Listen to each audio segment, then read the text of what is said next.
What happens when a former college running back teams up with a USA Olympian turned world champion coach? Well, you're about to meet power couple David and Mechelle Freeman. He's a disciplined Spartan running back who turned mindset into method, and she's a 2008 Olympian and gold medal coach for women's relay squads. They're not just fitness icons, they are relationship strategists, mindset masters, and dynamic humans with stories that will ignite your drive. Yes, this episode isn't just inspiration, it's transformation in under 30 minutes. Let's go. Let's do it. Hey there, welcome to Group X Appeal. I'm Kimberly Spring-Glick. And I'm Terry Shorter. We're excited to bring you this hot and sweaty podcast. With over 25 years of experience each in the health and fitness industry, we're here to share hilarious, heartwarming stories from our lives and careers. And offer practical nutrition tips, expert exercise advice, and strategies for holistic well-being and a positive mindset. Group X Appeal is your go-to source for inspiration, motivation, and a few laughs along the way. So tune in and let us help you be the healthiest, happiest version of you. Welcome back to another episode of Group X Appeal, where we dive into the movement, the mindset, and the magic behind living your healthiest, happiest life. I'm your host, Terry Shorter. And I am Kimberly Spring-Glick, and today is a good one. We are sitting down with two of the most inspiring leaders in the fitness and wellness world, David and Mechelle Freeman. Woo. This power couple is the real deal. From transforming lives at Lifetime to speaking on stages across the country, they have literally built a reputation for leading with purpose, passion, and a rock-solid mindset. That's right. And today we are unpacking what it really means to cultivate a mindset that doesn't just push through a workout, but shows up with resilience in every part of life. So whether you're leading a team, raising a family, or navigating your own personal journey, this episode is for you, so tune in. Yeah, so grab tea, coffee, My tea. whatever, your pre-workout. Yeah, happy juice. My happy juice. But make sure you got your journal too, because this conversation's about to light a fire. So let's introduce, it's our proud honor and privilege to introduce David and Mechelle Freeman coming to you. How are you guys? Good, good. Woo, woo. How are y'all? Hey. So good. So happy you're here. Yes. Yeah. We appreciate you guys joining us, and let everybody know where are you coming in from? Where are you located? Well, I always like to say I'm a Maryland girl by the heart, but I'm coming from Texas and Frisco, where our family lives now. Okay. Where in Maryland are you from? I'm from Prince George's County. Hello. I was born in Bmore, but from age 2 up, I grew up in Laurel. Oh, okay. Well, I grew up in Oxon Hill. I went to Oxon Hill High School. Yeah. Laurel Senior. That's awesome. Yeah. Small world. You guys are in Frisco now. I just had one of my closest friends visit this entire past week. She lives in Frisco. She's at the Lifetime there in Frisco. Oh, nice. And we've been friends since 7th grade. So. Wow. What's her name? Because you know that's where I'm at. Julie Besa. She's a member there. And then Okay. Tiffany Lumez, a friend of mine. She's in the show. Oh, yeah. You know Tiff. Okay. Yeah. Solid. So, That's cool. Yeah. So how's it in Texas and the Dallas area for you guys? Haven't been out there for a while. Yeah, we've been here since July of 2019. I absolutely love it. Just being from the South. I'm from Fayetteville, North Carolina. So since we're doing shout outs to where we from, Yeah, we are. just it's something about the South as far as just seeing any and everything underneath the sun, the connections, the culture, the vibe, the energy, the music. So for us, everything they said is bigger in Texas, and we're feeling every bit of that. I love it. Fantastic. That's So for both of you, I'm just curious because I don't know this. I think our listeners need to hear this too. How did you both find Lifetime? Okay, yeah, that's good. You want me to kick it off? Yeah, I mean, Lifetime, that came through David. So Yeah. So, I mean, let's take it a step further. When we look at getting into the health and fitness industry in 2008, I was with a company called Lifestyle Family Fitness, which was acquired by Lifetime in 2011. Yeah. So from that, she always be joking on me, like telling my story. But from that, we always were aware of Lifetime. We always looked at it, that was the big box, is the mega gym, but never really stepped foot into it. So when we went from an acquisition piece of it, it was very eye-opening as far as this very whole holistic approach of all these things underneath one roof. So that was in 2011 was the acquisition. So I guess we could say Lifetime found us in a way, right? And but You we may have be why Lifetime acquired Lifestyle. Yeah, I mean, it was the membership base. You had a strong membership base. No, I think it was you. No, I wouldn't say that. I think even if it wasn't lifestyle, any and everybody who is involved with health and fitness, that resonates with Lifetime. Yep. Right? And so many individuals that were in lifestyle was just chomping at the bit. She keeps on going in my ear, making these little noises. The way his inflections are so funny to me when he speaks. So sorry, I should be at a separate computer. That's why. That's why she needs to be at a different computer. Because this is just me, but she'd be like, all these sound effects. But short and sweet. Lifetime, 2011. Been with the company since then. Shell's kind of sprinkled herself in here and there, but she's just been all around when it comes to performance style training. So I think that's where Lifetime gravitated towards her, wanting her proprietary information that she has and wants to be able to spread that amongst the masses. She helped develop a lot of the programming when it comes to Ultra Fit. So that's a little bit of a nutshell as far as how we came into our journey at Lifetime. Love it. Nice. So what a big win for Lifetime to be able to work with the both of you too and share your experience, your knowledge base with the membership. That's great. Yeah, I was part of that acquisition team. Ah. And I remember meeting some of the amazing talent that became a part of our family from Lifestyle. And I actually didn't know that was your story. I didn't know that you were one of the team that joined us from that. So that's that's just a cherry on the top right there. Yeah. Awesome. Look at that.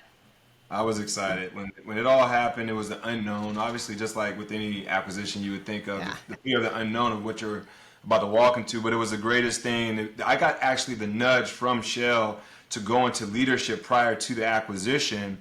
So during the acquisition, since I was in the position of leadership, it kind of allowed me to be somewhat accelerated to understanding the insides and outs of how the business works, which I'm super grateful. So she always pushed me in that way to always challenge myself to become better. So when the acquisition happened, it kind of positioned me to be able to elevate to the next level. That's cool. All right.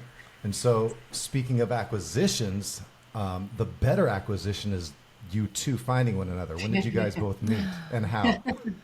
I'll let you tell me. They acquired each other? I know. They acquired each other. No, funny. Well, he reached out to me on MySpace, so that was a long time. Stop it. Stop it right now, Michelle. Are you for real? Yeah. That's the best. Yeah, MySpace. Love in it. 2000. It was like 2006. by the time, because we only were speaking for a month. I just so happened that I was moving to train. I had taken 4 years off from the sport, and 2 years before the upcoming Olympic Games, I was sharing with my family that I was quitting my job in New York to move to North Carolina to train full time for the Beijing Olympics. And it just so happened that where I moved to, David lived about 45 minutes away, and he had reached out to me randomly 30 days before I moved on MySpace when I was living in New York. So we spoke on the phone for 30 days, and then we've been together ever since I moved down to North Carolina.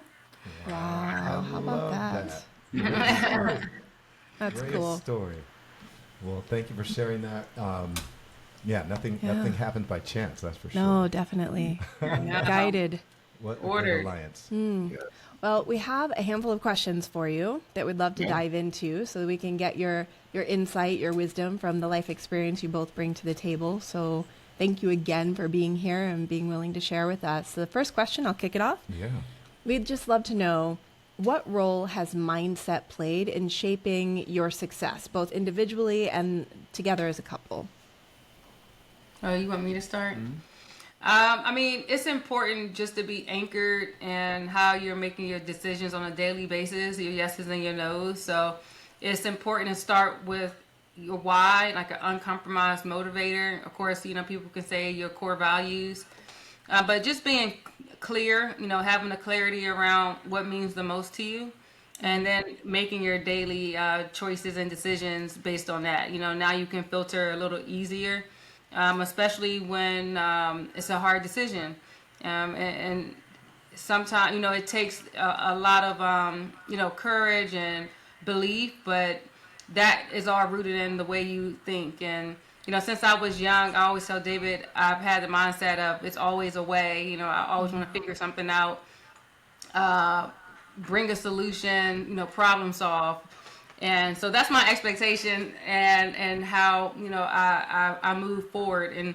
And so that's the same mindset that we use in life and, in athletics, challenging those thresholds to keep us excelling and transforming. Love that. Yeah, I would say as an individual, and then I'll talk about as a unit. Individually, I think growing up, it was a strong foundation that was all and everything of how it now related to whatever it is that we were doing. So I share the story a lot. Getting up early mornings wasn't even like an option. Pulling tires, working out, running hills, and what my parents was essentially teaching us was grit.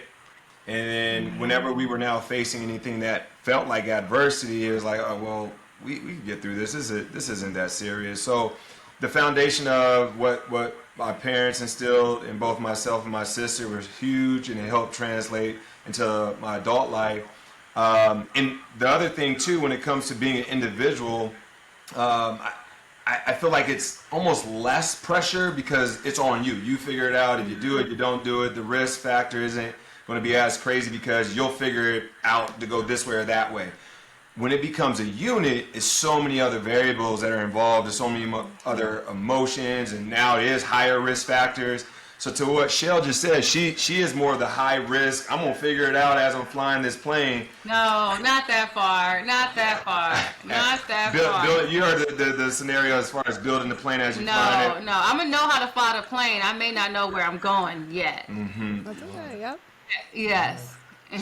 She's building the plane and flying it at the same time, but that's her, and that's the thing I love about her because we're opposite. She would be like, I want to call myself conservative. I'm slower. I'm the tortoise in the hare. That's a fair analogy, right? Boom. This goes the fast one right She's like, here. I don't know about that. Yeah, because didn't the bunny lose? Well, but still fast. But no. I think this. Not in this story, Michelle. Yeah. Not in this story, right? This is a revamp story. Oh, okay. But all in all, The sequel. Okay. it's coming out. We got to do a book on it. But just the slower process, but seeing that bigger picture, and that's the way we complement one another as far as the mindset, and we instill a lot of those things into our kids too when they're discovering who they are and their identity. That was my next question: is how does that work? I'm sure that works really well, especially with the balance to the yin and the yang for your kids. So that's great to hear. Well, I don't know. At the same time, I definitely see like they're always competing. And I wonder where they get that from. I That's know, weird, really. right? And so it's that part. I'm like, okay, stop competing right now. Like it doesn't matter, and it's every little thing too. Sure. So I don't know. It's a double-edged sword. Sure. Yeah. But you guys, sounds like you handle it really well. Mm-hmm. So, no, that's great to hear. And let me ask you, were there any defining moments when you had to radically shift your mindset to break through a plateau or maybe a personal challenge, something maybe recent or something that really stands out historically?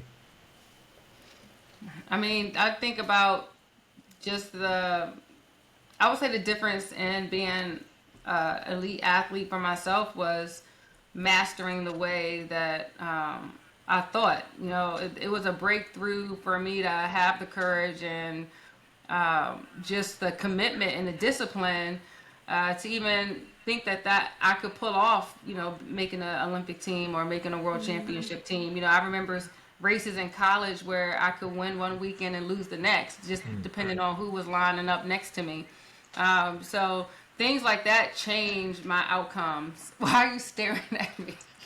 I'm listening. That's a man. He's being attentive. But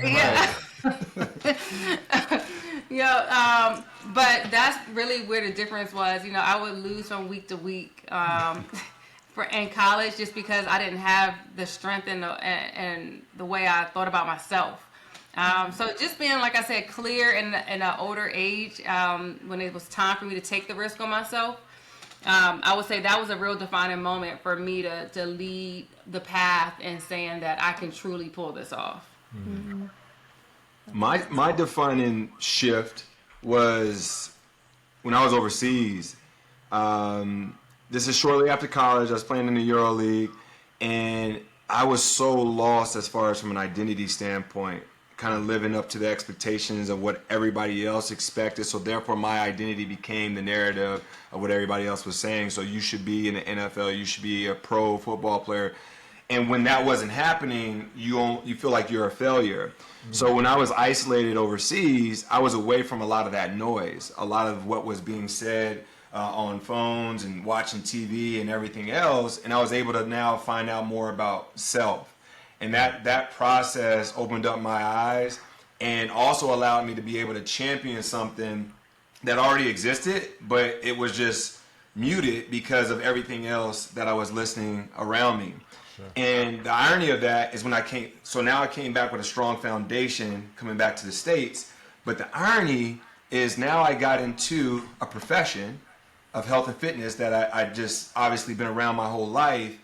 But then I wanted to go back to that competing to show people I'm that guy. Yeah. The ego and all that at the age of 22, being the #1 trainer, being personal trainer of the year, get on billboards, get on magazines, like all those things I'm thinking in my head is now going to fill up that void of what I should have been. But when I got those things, it was the aha moment again that wasn't it. And when I started to be able to pour into other individuals and bring the most out of them, that's when the light bulb moment went out for me. So that would be my big shift. Ooh, that's huge. That is huge. That is huge. Love that. Appreciate that story and the vulnerability too. Yeah, and just the reminder that everyone's looking for what we would call happiness, fulfillment in life, and it's an internal search. Like it's not even a search. It's an unveiling, right? Yeah. No. And fulfillment can't happen. I don't care what a person sets as their goals for success. The fulfillment piece can't lock in unless you're making a difference in someone else's life. I just truly believe that. So it's one good of the, for you. One That's of the things awesome. my mentors shared with me, he always said, success without fulfillment is actually failure. So I know exactly where you're coming from, David. Yep. I went through that same kind of similar thing. So, Interesting. Awesome. So how is it that you are able to protect and nurture the strong, healthy mindset that you're talking about during seasons or even moments in life where you're dealing with heavy stress, maybe setbacks, injury, self-doubt? How do you protect and nurture that? Yeah, one, going back to the foundation of it all, right? We're centered heavily within our Almighty being at the foundation of what it is that we do. And that's the reminder, the reality of being around individuals that can help elevate and bring that out of you, help as well. You think of yourself or ourselves as coaches, we're always pouring into other individuals. I usually give the visual of that sponge. We're these sponges and we're just pouring into all these individuals, but at some point in time, that sponge runs dry and you need to be able to go back to that bucket, aka these other individuals that can pour into you as well. So being able to ask for help, surrounding yourself with people who can help elevate you as well, kind of helps out with that mindset. I think that's huge. Yeah. No, I mean, it's important just to make sure that what you're pouring into yourself. I always talk about the feed and starve, like the constant push and pull every day of your habits. And so you got to think about, where you're trying to go or where do you want to be.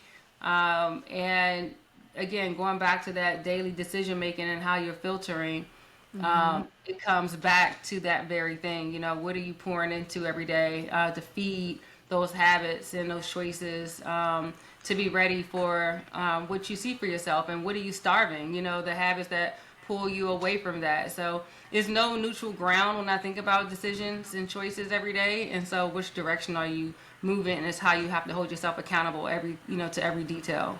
Yeah. One of my favorite, I share this when I teach a lot, and I know you've heard me talk about it, Terry, but I saw years and years ago, I think it was 2006, I saw Ayan Levant speak in Chicago at a conference. And I won't go into the whole story, but the quote that she landed on about halfway through, after spending 30 minutes talking about how we are here to be of service, we are here to lift each other up. Every morning we should wake up and pray, "Dear God, how may I be of service to others today?" But about halfway through she paused and she said, "But don't get me wrong." And it got like really silent. And I had been giving her all these like mental and emotional high fives. I'm like, "You are justifying like the way I want to live my life. Like, what do you mean? There's nothing else to say." But then she said, "May my cup runneth over so that I may give freely and be in service to others. But what's in the cup is mine, and don't you touch it." And so she repeated that a couple times, and it was like such a light bulb moment for me, kind of like you're talking about. Like, we're constantly kind of squeezing the sponge, trying to pour into others and be of service. Yeah. And so unless you make yourself, unless you're a proponent for yourself first, you cannot effectively, at least for a long period of time, be a proponent for other people, which is obviously what you want to do. So, but you got to protect what's in the cup. It's awesome. And you got to feed what's in the cup. Exactly. And you have to pour out what, and you got to pour out what shouldn't be in the cup. Heck yeah. The vacuum law. Yeah. Yes, definitely. Good stuff. It. So, so that's you. That's how, you protect and nurture your own mindset. So let me ask you, how do you help people find their own inner drive and their motivation? What are some of the best strategies or tools that I'll share again? Some of the best strategies that I've heard was most recently, again, from you guys, those 3 A's from awareness to alignment to activation, right? That whole framework was like, that hit me like a ton of bricks. I love that. And so what are some other, ways that you help people find that inner drive and that motivation when maybe external rewards and routines kind of fade out, because they do, or people plateau? What do you guys do? What's the key? Yeah, I'll go first and then I'll throw it at you. When it comes to any individual, everybody has a story. Everybody has these experiences that have shaped them. And what we tend to do, I think I'll speak for men. Men always are trying to fix something, right? And the reality is, talk less, listen more is something that I've learned as a coach. And then I was like, all right, I just got to apply that to a lot of things versus just my coaching. And within that, now you ask these questions that start to unpack and they start to tell a story. So if I was to ask a question, real time example here, hey Kim, why are you here today at Alpha? And Kim will probably respond and say what? Because I want to get a great workout. I want to lose weight. Want to lose weight? Okay, great. If you were to lose that weight, what would that do for you? Give me more energy. And with that energy, what would you do with it? Be able to spar with my 12-year-old son. Good luck. Good luck with that. Right, but you see it's more of them now telling the story, and then she just said her son, so now it's even a closer emotional connection to that. And then I would have started asking questions about the son, bringing it back to her. And then before the end of those 2 to 3 minutes, she has a deeper why. And then her connection to that why is going to keep her consistently coming back. That goes beyond the motivation. Right, the awareness. Yeah. Absolutely. And that's what we were talking about. It starts with awareness. That's why even going back to what I said, understanding your uncompromising motivators and your core values, the awareness of that will allow you to then align all of your actions and your choices and decisions. So now you know how to filter your yeses and your nos every day. And that's just the active process. You're constantly activating that every single day to build towards where you need to go. And it evolves with time, where you're aligning to changes. So it's constant in that cycle. Awareness, alignment, and then activating is constant. I love that. Well, I love how you, well, first of all, again, going back to that framework, simple to remember. Yeah. Right?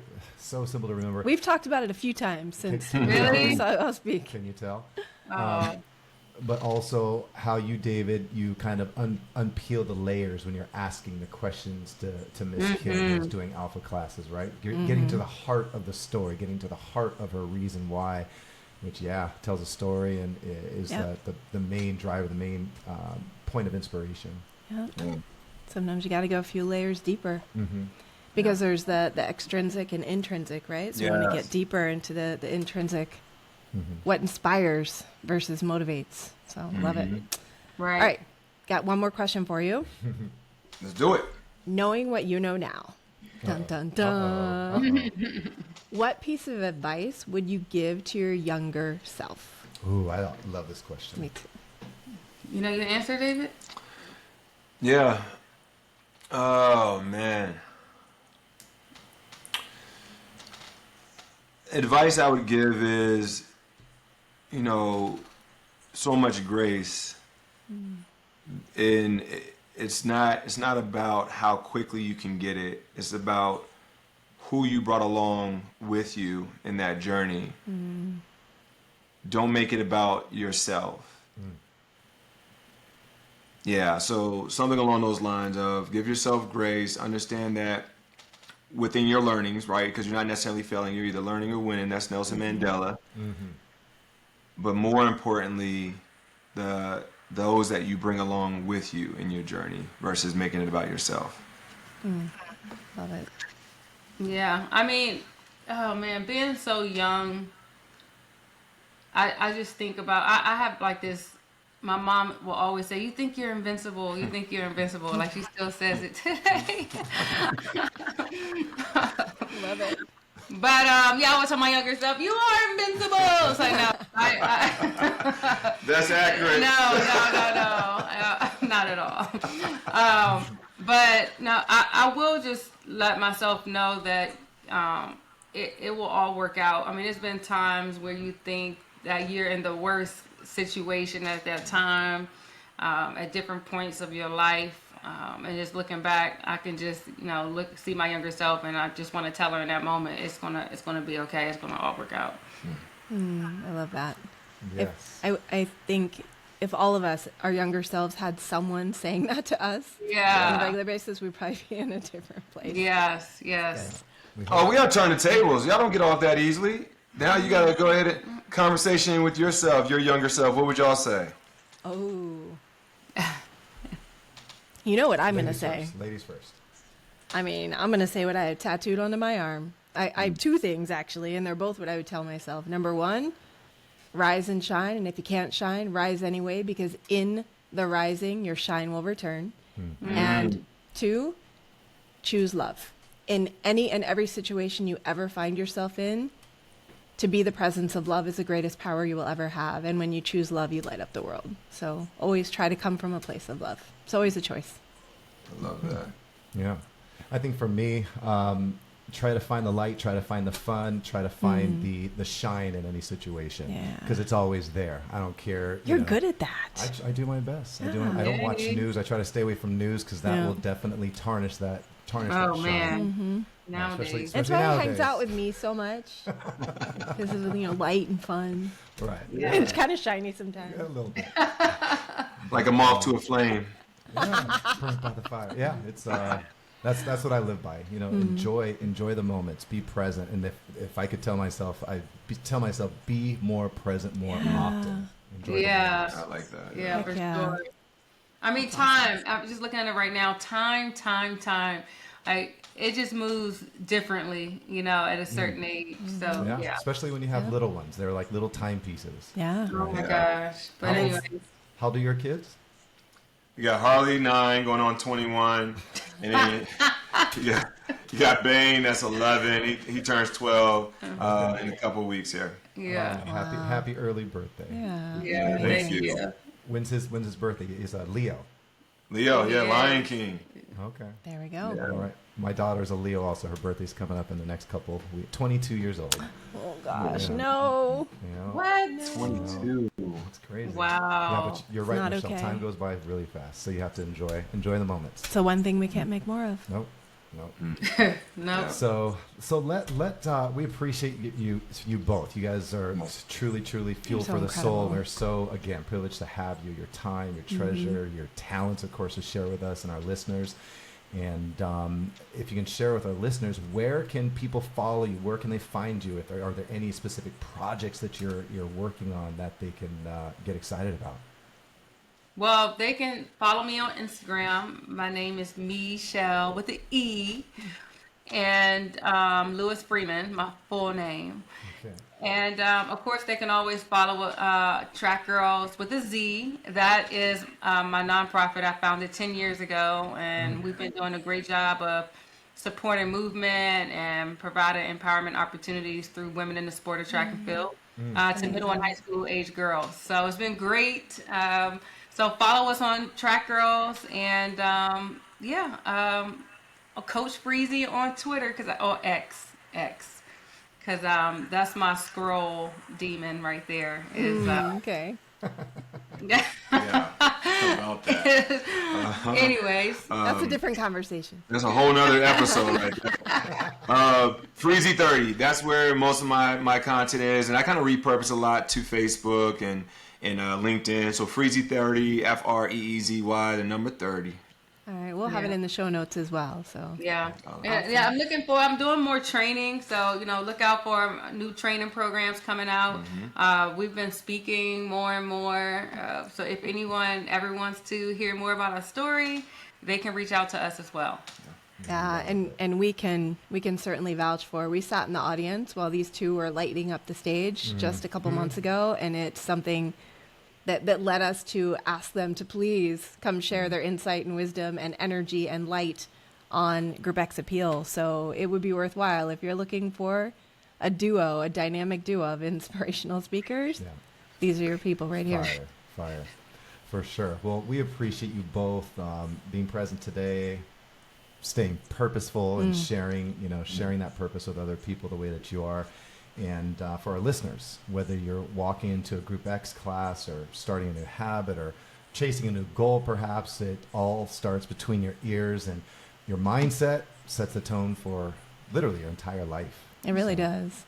So if this episode spoke to you, please share it with a friend, leave us a review, comment if you're on YouTube, got to follow the podcast, whatever platform you're on, and don't forget to check out the Group X merch. We've got merch. Like, I'm wearing some merch right now. Yeah, I want to get into absolutely. So you got to commit to the movement and mindset wherever you go. Yes. So until next time, keep showing up for yourself, for your people, and for this amazing community we're building together, because you are the reason Group X has its appeal. That is correct. No doubt about it. So awesome. So again, thank you so much, Mechelle. Thank you so much, David Freeman. You guys make it a wonderful, wonderful day. And also, you, the listener, make it a great day. And why, Kimberly? Because it's a great day to have. Yes, it is. Take care. Thanks, you guys. Much love. Bye.